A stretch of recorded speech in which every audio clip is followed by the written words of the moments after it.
Hey, what's up, nerds? It's Paul here at Radio Free Hammerhall. Today, we're going to talk about one of my favorite units in Age of Sigmar. That is the Glottkin, the Brothers Glott, the three homies that bring it down for Grandfather Nurgle.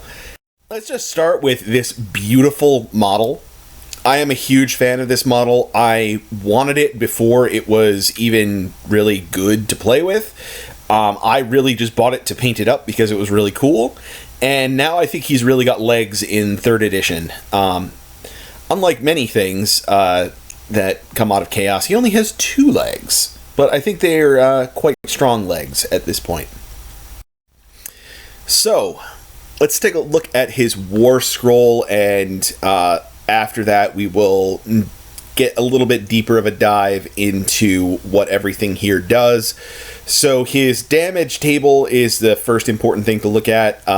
His movement brackets begins at 8 inches, goes down to 4. His Pestilent Torrent, that is his 12-inch shooting attack, begins at 2d6 damage and goes all the way down to 1. And Gurk's Flailing Tentacle, that is his most powerful melee attack, begins at 6 attacks and ends at 2 on 13 plus damage. Now, he has 18 wounds total, so you're going to be living in that really bad bracket for quite a while, I think. 4 up save, 9 bravery, 18 wounds. So, overall, previously this was a little bit of a rough profile because he doesn't have any sort of ward save. But with the other things that we have available now in 3rd edition, I think he really has some legs to him.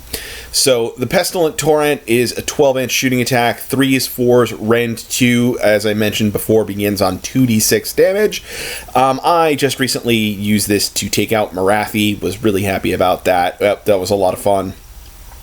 I went 2-1 in the tournament, but I went 3-0 in my heart. Gurk's Flailing Tentacle, 6 attacks, 4s, 2s, rend 2, 2 damage.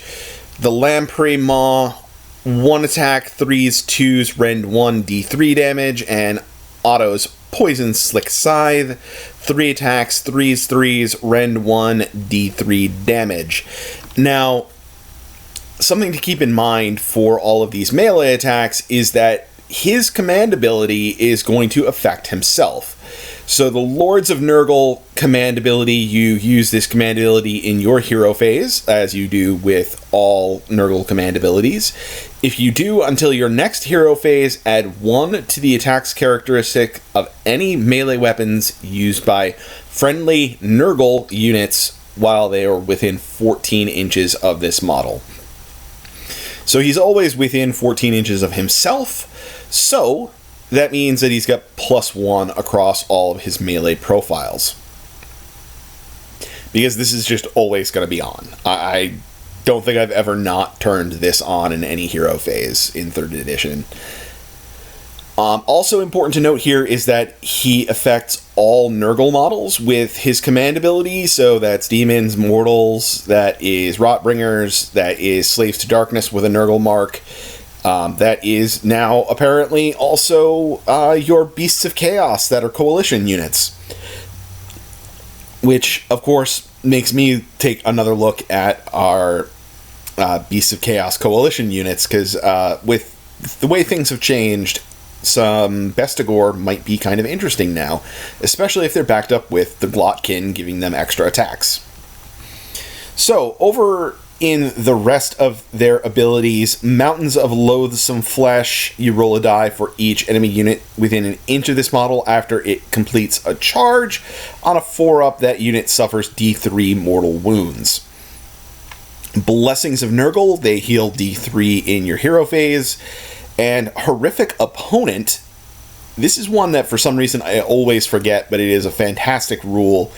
At the start of the combat phase, you roll 2d6 for each enemy unit within 7 inches of this model, and if you roll greater than that unit's bravery, you subtract 1 from hit rolls for that unit in that combat phase. And finally, Ethrak Glott is a wizard. He can attempt to cast 2 spells per hero phase, and he knows Arcane Bolt, Mystic Shield, and Fleshy Abundance. And Fleshy Abundance has a casting value of 7. If successfully cast, you pick a friendly unit within 14 inches of the caster and visible to them. Add 1 to the wounds characteristic of all models in that unit until your next hero phase. At the start of your next hero phase, the unit's wounds characteristic is reduced to its original value. Note this can result in a model from being slain, from the wounds being allocated to it. Fleshy Abundance is definitely sort of situationally good. It's great on Plague Bearers. It's great on Marauders. It's less good on your more elite units, but still not useless. With those 2 casts, though, I find that I really want to use that frequently for Mystic Shield on himself and moving the wheel, moving the Cycle of Contagion. That's what I typically am going to be casting spells for. Fleshy Abundance once in a while, but not a ton. So overall, what is this guy in general? His offensive capabilities are like not really crazy. He doesn't have a ward save. 4-up save, 18 wounds is crazy to say, but it's a little bit on the fragile side. So this guy cannot take massive amounts of punishment. All-out defense and Mystic Shield do help considerably with that save, and now in 3rd edition we get to have multiple command points available to us, so we can follow him around with a Harbinger of Decay to give him a 5-up ward. So that is definitely helpful. Fleshy Abundance, that really is going to boost up the defensive abilities of other units around him.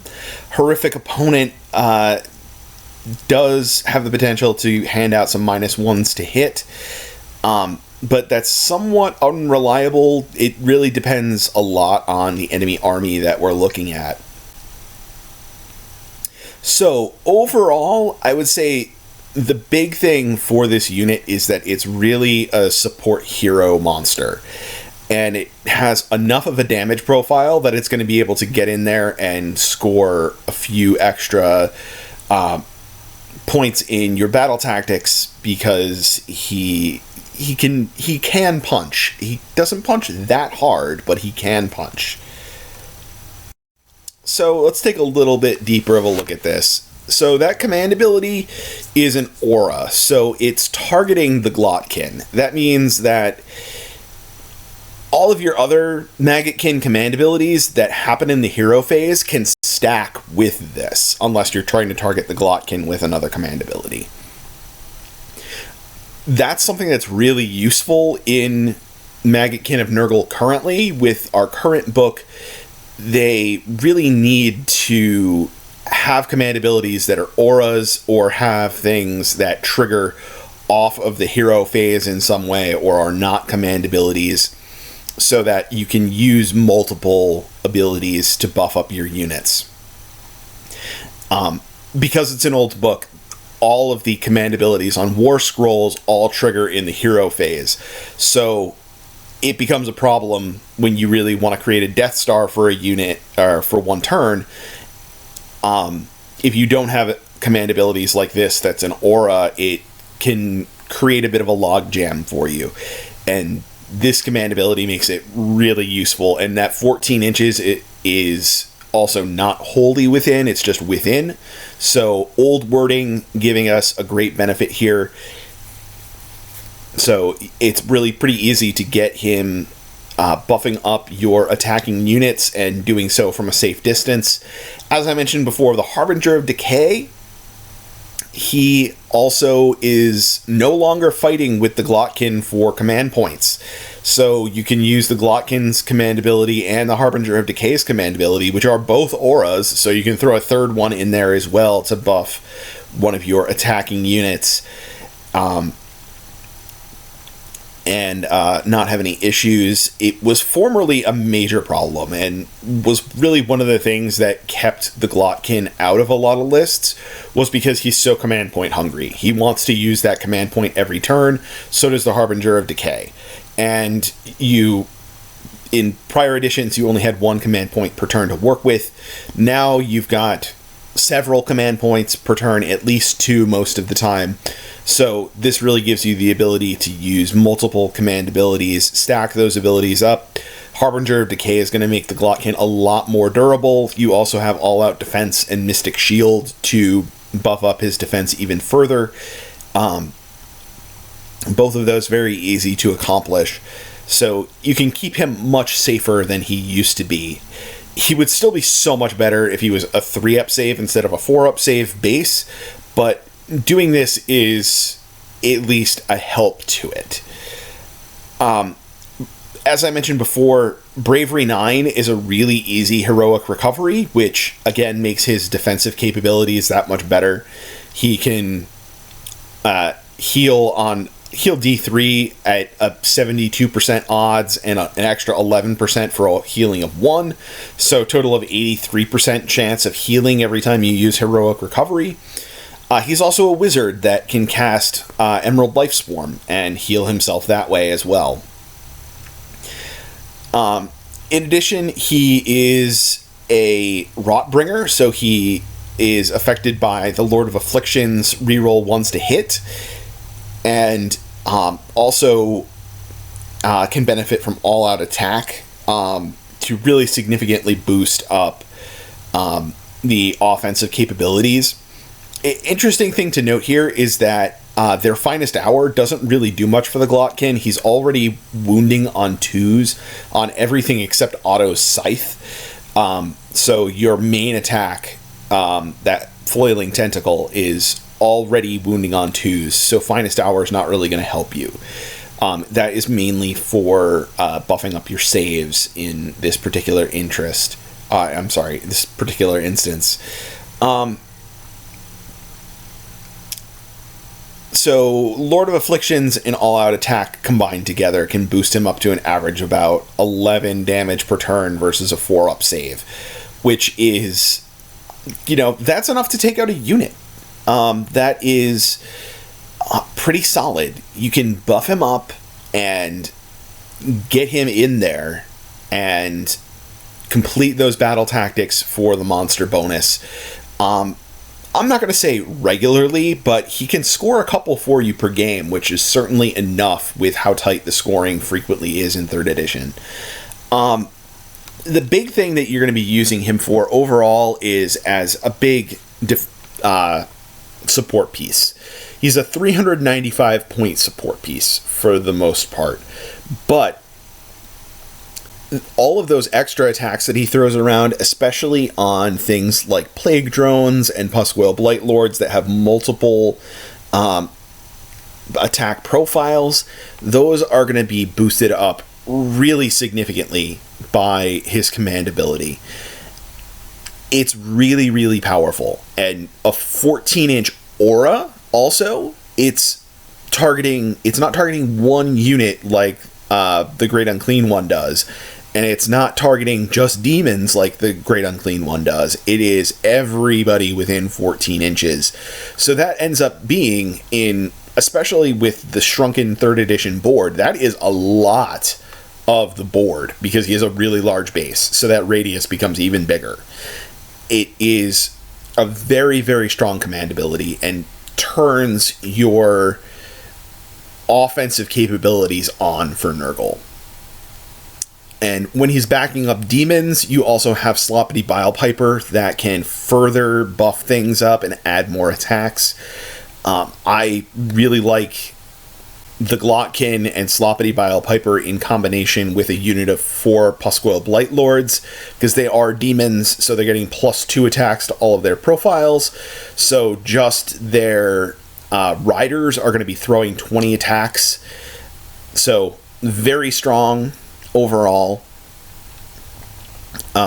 You can really put things together to have a lot of punch when you're backing it up with the Glottkin.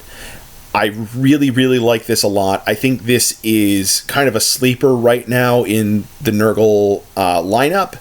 Not a lot of people seem to be playing it, but the big centerpiece monster is something that is really important in 3rd edition, and I think this is really the guy that is going to be your go-to guy for Nurgle, because he does have that punching capability that is going to score you those extra battle tactic points. And he is, when you bring all of your tools together, he becomes pretty durable as well.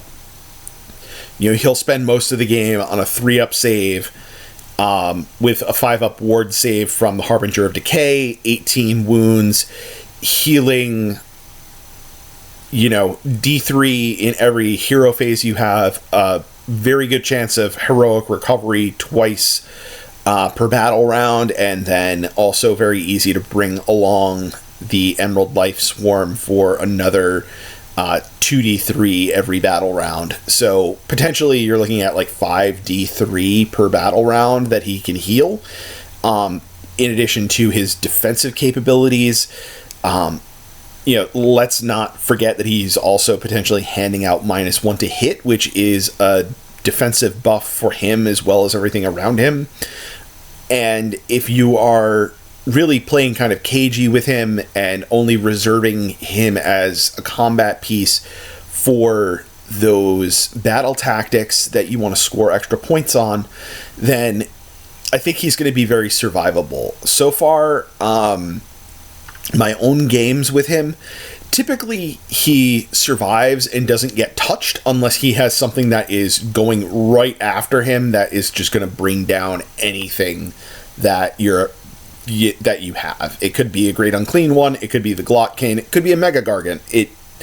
People are usually just going to send everything they've got at him, if they're going to. Otherwise, they seem to kind of leave him alone. Personally, I also love his shooting attack. It is so swingy. It goes off like a third of the time at best. But when it hits, man, 2d3 damage is no joke. Anyway, that's about all I got on the Glottkin. I really love this unit, this Warscroll, this model, everything about this. I hope you guys all enjoyed as well. If you're thinking about picking one up, I definitely recommend the investment.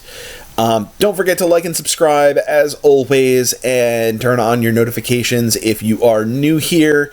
We do have a Patreon that you can support us on. That is down in our description, along with links to Facebook and Twitter if you'd like to come have a chat. That is all for now, guys. I will talk to you all later.